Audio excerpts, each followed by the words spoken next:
말씀 사도행전 17장입니다.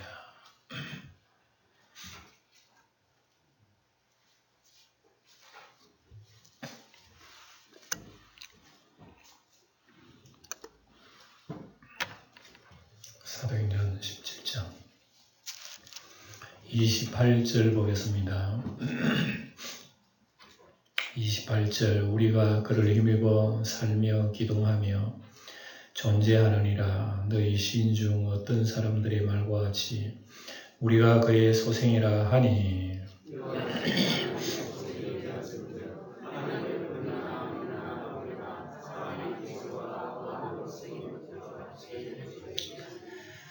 알지 못하던 시대에는 하나님이 간과하셨거니와 이제는 어디든지 하나님의 사람에게 다 명하사 회개하라 하셨으니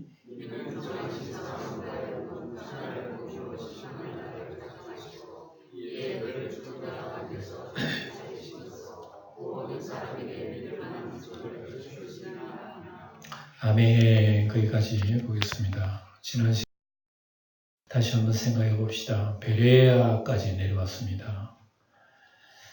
드로아에서 배를 타고 이제 유럽 대륙으로 건너가서 빌립보 지방에 복음 전하고 거기에서 감옥에 갇히는 그런 일도 있었고 간수가 회개하고 예수 믿는 일들 쭉 내려와가지고 데살로니가 베레아 여기까지 내려왔습니다. 베레아 사람들은 간절한 심령으로 하나님 말씀을 받고 성경을 읽었다 그렇게 기록을 하고 있습니다. 유대인들이 여기까지 먼저 와요. 데살로니가 있는 사람들이 먼 데까지 먼저 올라 데모하고 난리를 피웠습니다. 유대인들의 원정이 얼마나 참 위험한지 모릅니다. 하여튼 유대인들은 대단합니다. 왜 하나님의 길을 막을까? 하나님 백성이 하나님 길을 몰라 그런 거예요. 하나님의 백성이 눈이 어두워. 그러니까 눈이 어두우면 하나님도 대적한다니까요. 하나님 백성들이. 유대인들이 그 비극 아닙니까 그게. 그래서 결국은 형제들이 바울을 아덴으로 피신시키죠. 거기 아래 아테네시 쪽으로 피신을 시킵니다. 그리고 바울이 아덴에서 많은 우상을 보고 격분하여 거기서 전도하죠. 우상이 신전이 많았어요. 신전이. 지금도 그리스 그러면 신화가 많아요. 그리스 신화. 옛날부터 참 유명한 데입니다. 그곳이. 그래서 그들과 논쟁하면서 참 하나님을 증거하는데요. 그들이 하나님을 믿기 위해서 그렇게 하나님 말씀 받은 게 아니고 신기한 학설이다 그요. 신기한 얘기가 또 있네. 또 한번 들어보자. 그 아덴 사람들은 그런 새로운 학문을 굉장히 좋아합니다. 그런 의미에서 들은 거예요. 그래서 어쨌거나 그들에게 이런 복음을 전하면서 하나님을 전합니다. 진정한 하나님이 어떤 하나님이냐? 그래서 하나님은 천지 창조주시오. 하나님은 천지를 주관하시는 분이다. 인간의 삶을 주관하고 죽음, 그리고 인간의 나라의 주거의 경계도 정하시고 사람은 다 그분의 소생이다. 이렇게 그들에게 전하죠. 오늘의 28절에 와가지고 계속 아크로폴리스 광장 위에서 지금 복음을 전하고 있습니다. 우리가 그를 힘입어 살며 기동하며 존재하느니라. 하나님을 가르칩니다. 가르치면서 우리가 일일이 하나님은 우리가 그를 통해서 우리가 살고 있다. 그래서 그 그리스 시인 중에서 그런 말을 인용을 해요. 너희 시인 중에 그랬죠. 그리스 이제 시인 중에서 어떤 사람 말과 같이 우리가 그의 소생이라 하나님의 소생이라 알고 했는지 모르겠는지 모르지만 어쨌든 우리는 신의 자녀들이다. 그렇게 시가 있었던가 봐요. 일반적으로 다 알고 있는 시를 인용을 합니다.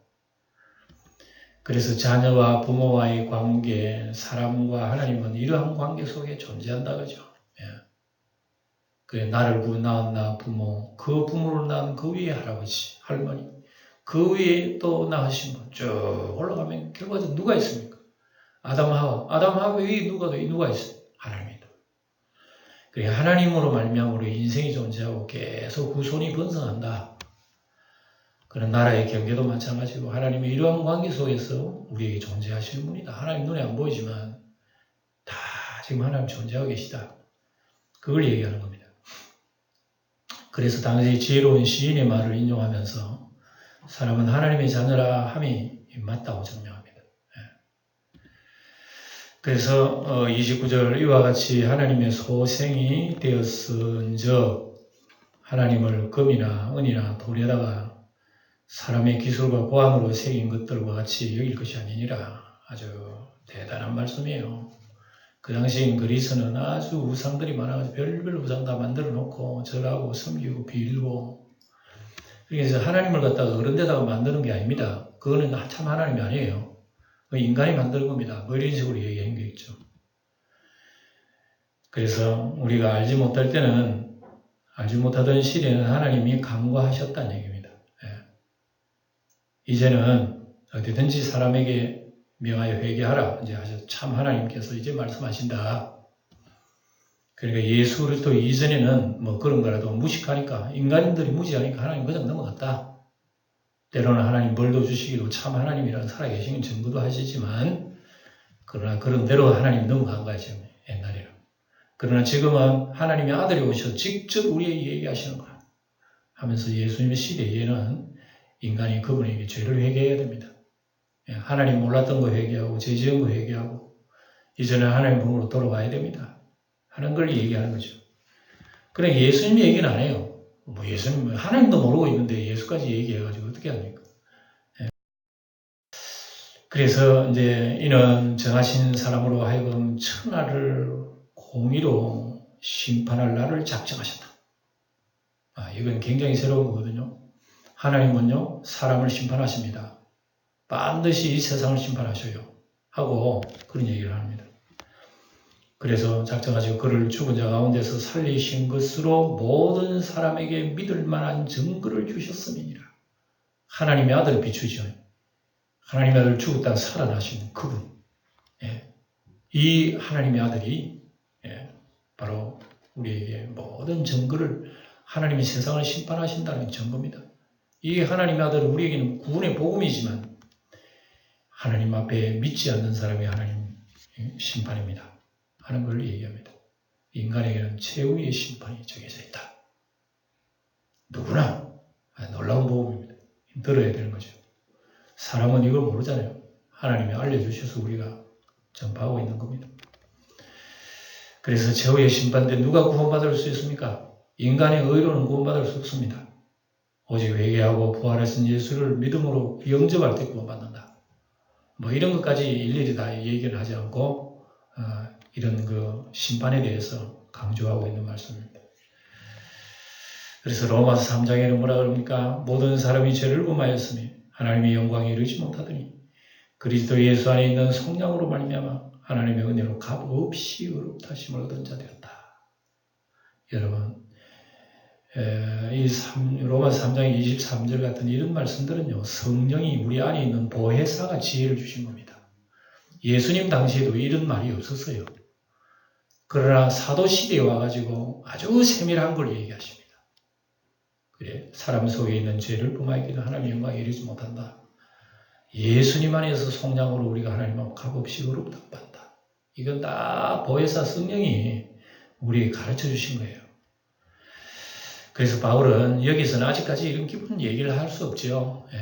아직 뭐 초등학교 아이들에게 뭐 대학생 공부를 가르칠 수 없듯이 이렇게 하지 않으면 대충 하나님의 소개만 시킵니다. 예수님 부활이 사실을 증명하신 것이라 우리는 이렇게 알고 있는 겁니다. 그래서 예수님의 부활은 빈무덤 수많은 증인들 성령의 감동으로 증명한다는 얘기입니다. 이런 말씀은 깔려 있어요. 이 얘기는 다 안 해도. 그리고 지금의 성도의 생활을 통해서 부활이 증명이 되는 겁니다. 우리 예수 믿는 사람은 부활 증명, 믿음으로 살아가는 것 자체가 부활 증명이에요.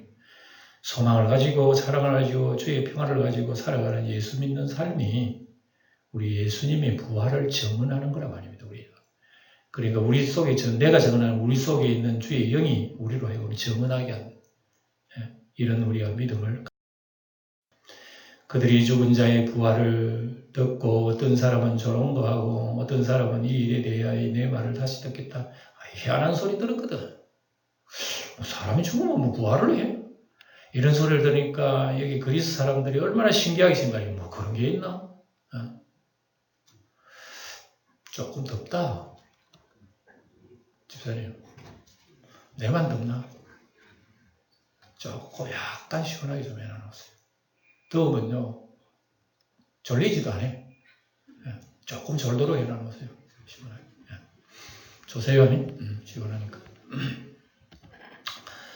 이에 바울이 그들 가운데 떠났다. 여기까지 이제 사람이 복음 전하기 조롱하고 미안하다 이럽니다. 바울이 이를 감당하고 34절 몇 사람이 그를 가까이 하여 믿으니 그래도 믿잖아요. 보세요. 예? 그 중에 아레오바고와 갈리디오, 누시오와 다마리라 하는 여자와 또 다른 사람들, 이런 사람 그 당시 이름 있는 사람들, 이런 권세 있는 사람들도 예수 믿었다 이렇게 나옵니다. 야, 그 사람들 마음 누가 움직이노 도대체? 예? 놀랍잖아요. 그래서 이 바울 사도는 하나님의 말씀을 길가에 뿌리는 걸 마찬가지죠. 척박한 곳에도 몇 사람 믿었다. 그래도. 그러니까 사람 마음 모르는 겁니다. 우리 성경에 임하면 아무리 길가밭이라도 그 말씀을 알아들어요. 예, 그러나 아덴에서는 교회가 세워지지 않았습니다. 뭐 이 사람들 모여가 교회가 되었다더니 그런 거 없어요. 그래서 아덴에서 복음은 이렇게 열심히 정했지만 복음의 어떤 열매는 그렇게 많이 맺지 못했습니다. 예, 바울이 거기 좀 안타까워 생각했습니다. 그래서 아덴에 있는 이 사람들이 마음이 많이 참 이 돌짝업 같은 그런 마음이에요. 예. 여러분 복음을 받는 사람들의 마음 네 가지 밭이 있다 그랬죠. 첫째 밭은 길가밭. 돌 뿌리면 이거 뭐 들어가지도 않아. 새들이 날라오면 쪼아 먹어버려. 아무런 감동도 없어. 또 어떤 사람은 돌밭이라서 감동이 있어. 며칠 지나면 다 사라져 버려요. 이것도. 예. 이렇게 마음밭이 참 대단한 겁니다. 어떤 사람은 그걸 받아들여. 근데 세상의 염려, 재리, 유혹 뭐 이것 때문에 믿음 생활을 하지도 못해. 그러나 그 중에서 또 이 옥토같이 있어가지고 열매를 맺는 그런 밭이 있다 말입니다. 그러니까 우리가 전하는 밭이란 여러분 사람 다양합니다. 다양한 이런 우리 사람의 마음밭에 우리의 체질도 여러분 네 가지 체질이 있다잖아요. 그처럼 우리 영적인 체질도 네 가지 있나 봐요. 그러니까 우리가 하나님 말씀으로 아름다운 밭을 우리는 갖고 나가야 될 겁니다. 그런 거 보면 베레아 사람들은 마음이 좀 옥토 같아요. 하나님 말씀 듣고 좀 그런가 하고 매일 하나님 말씀을 읽었다 그래요. 그러나 아덴에 있는 사람들은 대체적으로 길가 밭이다. 많은 사람들이 마음이 좀 딱딱합니다. 그래요.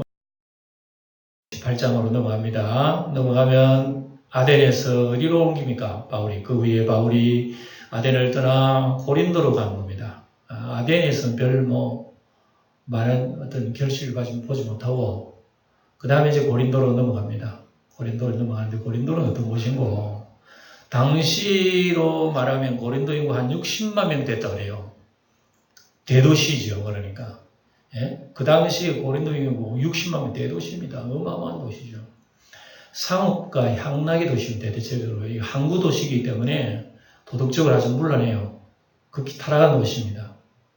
또 섹스의 여신 이런 게 많아요. 아프로디테의 신전 뭐 이런 거요. 뭐 신전하는 여자 다 성적인 관계가 있는 어떤 그런 우상들이에요. 그래서 이런 신전에는 대략 여사제가 한 1,000명 정도 있었다고 합니다. 이런 요즘 말로 하면 일종의 매춘부들입니다. 그런 그 고린도가 이게 일종 문화입니다. 그러니까 이런 생활에 섞여서 살면은요, 그게 제학시가 안 돼요. 처음에는 여러분 볼 때는 죄다 그러지만 그것도 오랫도록 접촉을 하고 있으면 죄가 안 돼요. 둔해져 버립니다. 여러분 우리 교회도 요즘 동성애 문제가 여러분 자꾸 대두되가 있습니다. 그런 문제가 왜 교회까지 등장해야 되냐면 교회도 그런 문제 놓고 막 어지럽게 토론하고 그래요 이제는. 점점 보세요. 한 발자국 축축 떨어져요 이제는. 그게 나중에는 여러분 아무렇지도 않을 겁니다 이제는. 그거 보세요. 신학교에서도 여러분 그걸 신학생들이 무지개 깃발 펴놓고 동성애 인권을 어찌 하자 하고 뭐 동성애 어찌 문화를 막 따르는 사람도 있잖아요. 그런 사람은 이번 총회에 그런 학생들 목사 한 수를 못 받도록 하니까 또 말이 많은 거야. 그거 잘못됐다. 예, 하고 막 또 소리 치는 사람도 있습니다. 보세요. 이제 앞으로는 이것이요, 점점 심화될 겁니다. 이 고린도는 이런 도시였다고요, 고린도. 근데 그런 도시에 예수 믿는 사람들이 하루아침에 그런 게 바뀔까요? 안 그렇습니다. 우리 고린도서 1 보면 고린도 교인들이요, 다 그런 짓 또 해요. 얼마나 사도 바울이 여기에 대해서 이런 발끈하고 얘기했는지 봅니다. 그러니까 우리가 살고 있는 세상 여러분, 참 이 세상 풍조에 물들지 않아야 된다는 게 기도해야 됩니다. 또 고린도에서 또 좋은 사람 한 사람 만났어요. 하나님 만나주겠습니다. 아굴라라고 하는 본도에서 난 유대인 한 사람을 만나니 글라우디오가 모든 유대인을 명하여 로마에서 떠나라. 항고로 그가 그 안에 브리스길라와 함께 이달리아로부터 새로 내려왔어요. 고린도로 이사 왔어요. 네. 그래서 바울이 그들 만난 겁니다. 사람 만나는 거 하나님의 은혜 잘 만나게 해줬습니다. 그래서 신약에 나오는 가장 아름다운 부부를 꼽으라면 브리스길라와 아굴라를 얘기할 수 있어요. 네. 이 브리스길라와 아굴라는 고린도에서 평생 동역자 부부입니다. 이 사람. 네. 그래서 바울이 이 부부를 만난 게 얼마나 행복한지 몰라요. 잘 만난 거예요. 그래서 바울이 열심히 일할 때 뒷받침은 누가 해주는 이 부부들이 해줬어요. 이 부부가. 그래서 그들은 바울을 위하여 자기들의 목숨이라도 내어놓을 만큼 주님을 사랑하고 바울을 도왔다. 로마서 16장 4절에 보면 나와요. 바울이 직접 서신을 쓸 때 이 두 부부가 나를 자기 목숨이라도 내놓을 만치 사랑했다는 얘기입니다. 그러니까 바울은 이 두 부부의 배후에 아주 도움을 통해 가지고 보험을 아주 마음대로 줘. 예, 물질적인 도움이죠. 기도에 도움, 물질적인 도움 이런 것이. 그래서 처음에는 생업을 같이 했습니다. 3절에 보면 생업이 같으므로 함께 살며 일을 하니 그 생업은 천막을 만드는 것이더라. 예. 그러니까 이 아굴라 브리스길라 부부가 천막의 기술이 있어가지고 천막을 통해서 먹고 삽니다. 근데 거기에서 바울도 역시 천막에 좀 기술이 있어요. 그래서 낮에는 같이 이들과 어울려서 같이 일을 했습니다. 똑같이 일을 했어요. 그래서 그 당시에 천막은요, 목자와 군인들 혹은 또 여행자들의 필수품이었습니다. 그리고 바울은 평일에는 이들 부부와 함께 천막을 만들고 안식일에는 회당에서 복음을 전하고 그 이후로는 이들 부부는 바울이 선교에만 전념하도록 자기들만 이 천막 만드는 일을 하고 바울은 계속 천막 만들지 말고 복음 전하고 뒤에서 도왔다는 그런 얘기를 쭉 하고 있습니다. 4절 안식일마다 바울이 회당에서 강론하고 유대인과 헬라인을 권면하니라. 이렇게 할 수 있도록 그렇게 안식일마다 바울이 마음대로 복음을 전할 수 있도록 실라와 디모데가 마게도냐로부터 내려오매 그 위에서 내려왔습니다. 이제 바울이 하나님의 말씀에 붙잡혀 유대인들에게 예수는 그리스도라 밝히 전언했다. 복음을 위해서 온 전신 인생을 다 바쳐버렸습니다. 바울은. 고린도의 이들이 다시 합쳐서 전도에 힘을 얻었다는 얘기입니다. 그래서 말씀에 붙잡혀 살 때문에 말씀이 인도를 하는 겁니다. 우리가 여러분 바울은 아니라 우리 전문적인 어떤 전도자는 아니라 할지라도 이런 가슴을 안고 우리는 생활을 해야 되는 거예요. 가까이 온 사람들에게 복음을 전할 수 있는 문을 여러분 계속 두드리세요. 그러다 보면 주님께서 때로는 우리에게 열어주실 때가 있습니다. 내가 이 말 해가지고 믿겠나? 그걸 계산하지 마세요. 계산은 내가 하는 게 아닙니다. 주님이 하는 거예요. 내가 정말 잘 못하는 말주변은 없지만 그래도 예수 믿으라고 구원받는다 이 한마디만 해놔라도요. 성령이 역사하면 그 말씀은 가슴속에 콩닥콩닥 뛰도록 만든다니까. 그러니까 우리가 말 잘한다고 여러분 복음 전하는 게 아니에요. 말 잘하려 하지 말고 희한하게 막 복잡한 소리 하려 하지 말아요. 예수 믿으면 우리 죄사 안 받고 영생 구원 얻습니다. 간단하게 말을 해도 돼요. 좀 궁금해요. 좀 더 물어보면 여러분들은 대답을 좀 할 준비도 좀 되어 있어야 되고. 그렇지 않으면 그 다음에 우리 교회에서 말씀 들읍시다. 그러면 되는 거. 그렇지 않으면 우리 교회 여러분 보면 우리 문답집 나와요. 그런 가지고도 여러분이 가까운 분들한테 얘기할 수 있습니다. 바울 사도만 여러분 특별한 이런 사명 받은 게 아닙니다. 우리 모두에게도 이런 사명이 있다는 걸 꼭 기억하시고 누구에게든지 복음을 열어갈 수 있는 성도들이 되어야 됩니다. 잠언 6장에 보면 나옵니다. 말씀을 항상 내 마음에 새기며 내 목에 매라. 그것이 내가 다닐 때에 너를 인도한다. 내가 잘 때에 너를 보호하며 내가 깰 때에 너와 함께 말하리라. 보세요. 우리 임마누엘 예수님은요. 보혜사 성령님은요. 24시간 우리와 생활한다니까. 육신의 예수님은 몸을 만나서 떨어져서는 우리 육신의 예수님 만날 수 없지만 보혜사 성령은 24시간 너 다닐 때를 인도하고 너의 잘 때를 보호하고 너가 깰 때에 그가 너에게 말을 하리라. 그래서 우리가 하나님 말씀을 가까이 하면 성령이요 우리에게 말을 겁니다. 예? 우리가 성경 읽으면요 우리가 성경 읽지만 나중에는 성경 말씀이 우리에게 얘기를 해요. 이런 관계 속에서 우리는 신앙을 배워나가야 됩니다. 우리 영적 생활은요 굉장히 고상한 겁니다. 세상 사람들 죽고 깨어나도 모릅니다. 그거. 예, 오늘 예수님 그랬죠. 세상 사람들은 받지 아니하나니 절대 모릅니다. 그래서 우리는 신기하게 이런 영의 세계에 우리 안에 끌어들인 거예요. 우리는 눈을 밝게 떠서 우리 주님을 더 밝게 볼 수 있는 안목을 열어가야 됩니다. 고린도전서 2장 3절 내가 예수 그리스도와 그의 십자가 외에는 아무것도 알지 아니하기로 작정했다고. 예, 바울은 이런 결심까지 한 거예요. 내가 이제 세상의 지식, 세상의 철학과 학문 그거 예수의 복음 앞에서 우스운 거야. 아무것도 아닌 거야. 내가 예수 외에는 알지 않아요. 나 작정한 거야. 하고 하나님 말씀도 예삐리 공부하려고 했던 바울의 모습을 보게 됩니다.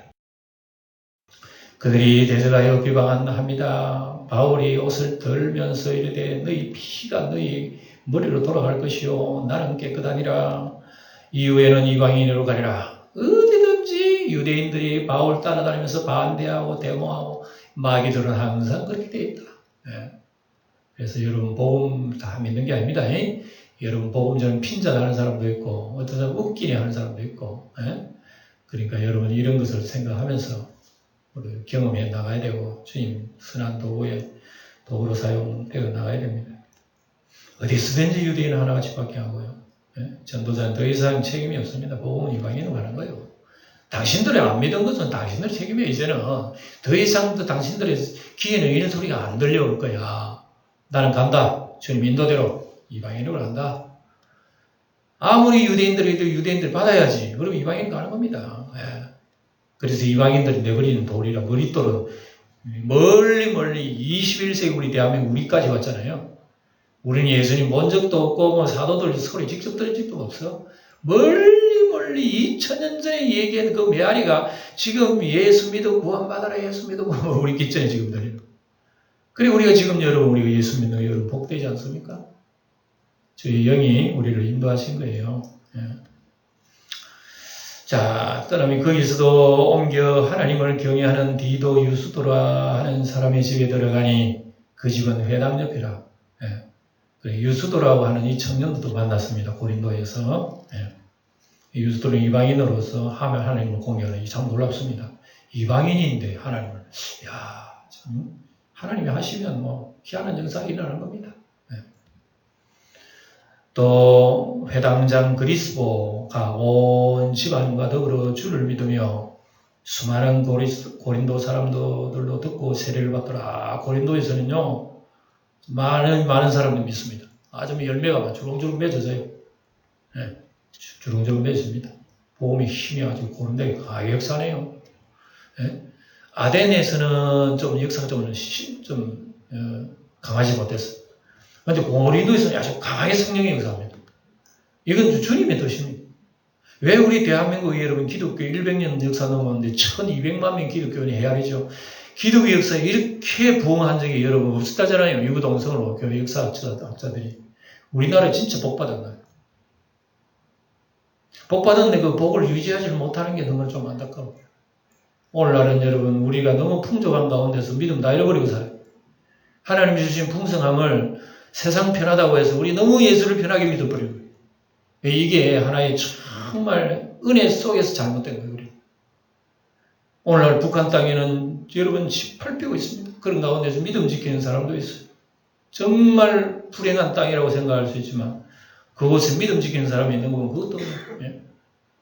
그러니까 어쨌든 고린도에 하나님의 은혜를 막 풀어놓으려고 이거 하나님이 하시는 지금요 저 아프리카나 어떤 글을 읽어보면 지금 이슬람을 믿는 이런 종교 지도자들도 예수 앞으로 많이 돌아온다네요.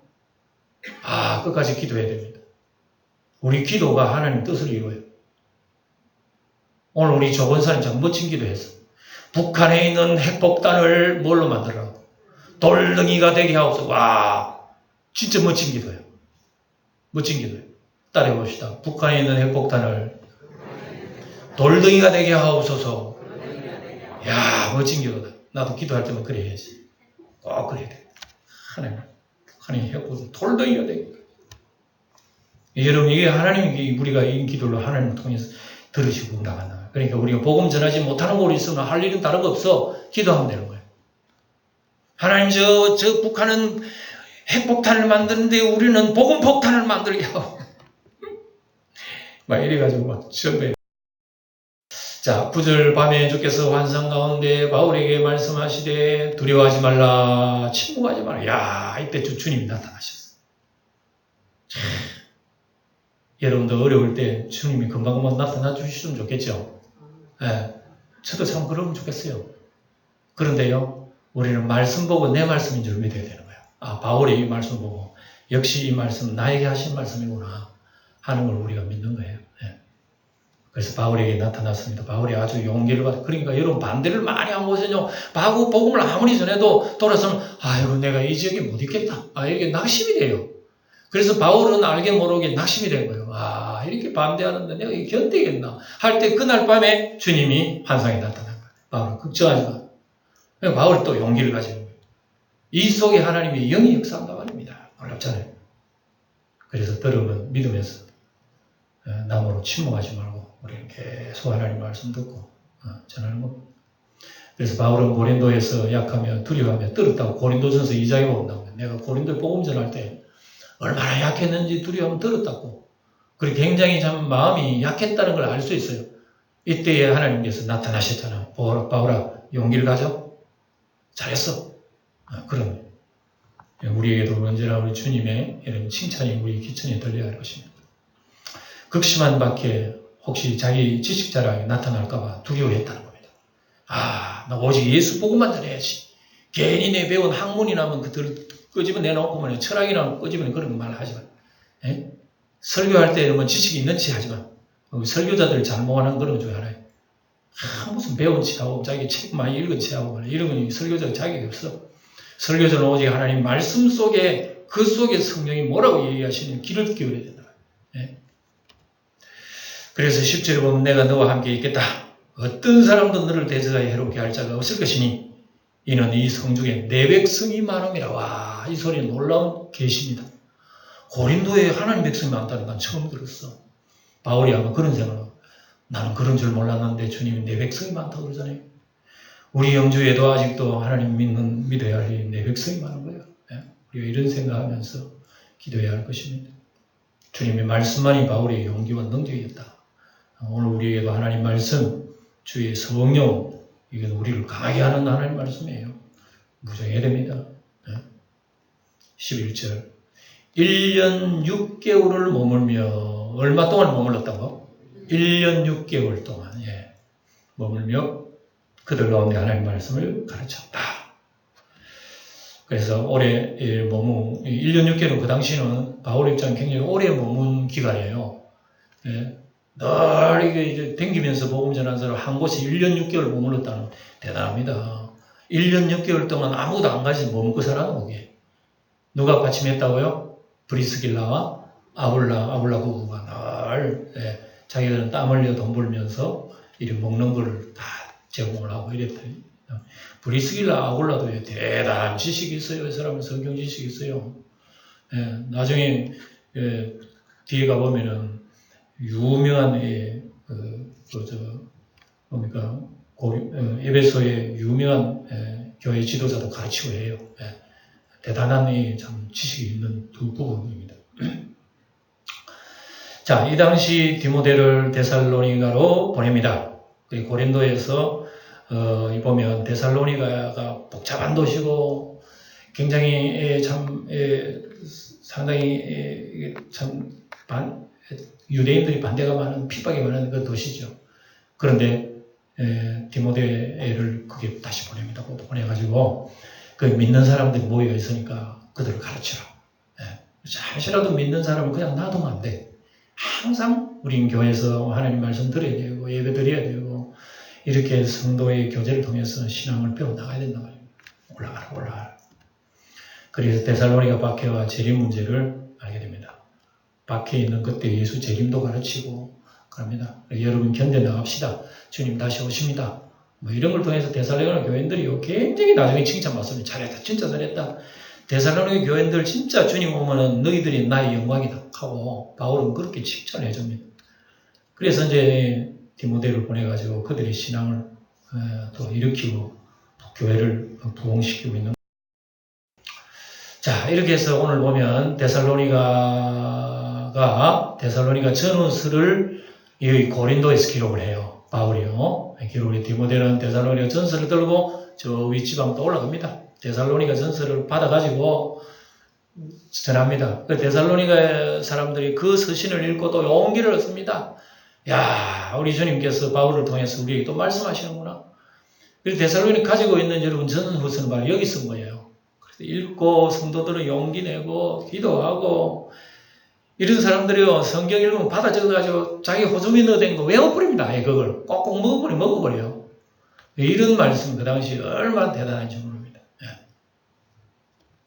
그래서 그리고 이제 하지만 디모데가 돌아온 후에는 데살로니가 교회는 재림 신앙이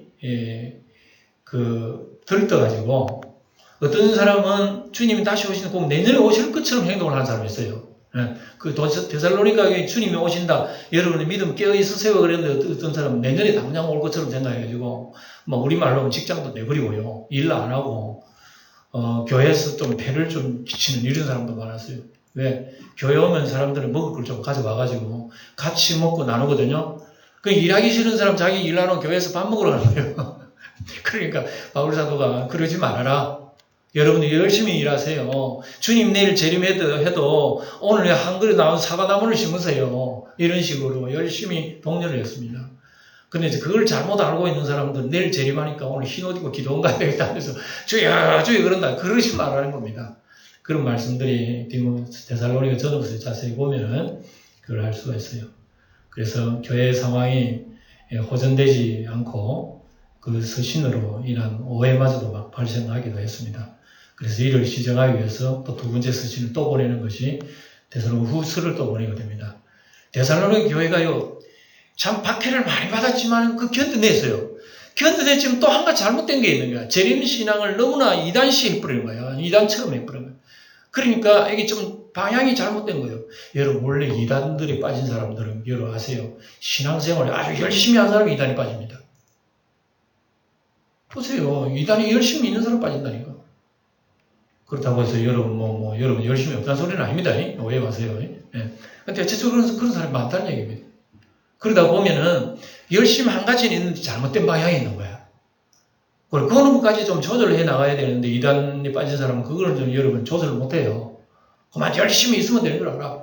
그래가지고 이단에 빠져가지고 열심히 하면 하나님 충성의 종인 줄 알아요. 얼마나 잘못됐는지 몰라. 그러니까 우리가 교회에서 하나님 말씀 정직하게 배워야 되는 거예요. 정직하게. 바르게 배워야 돼요. 정통으로 배워야 돼요.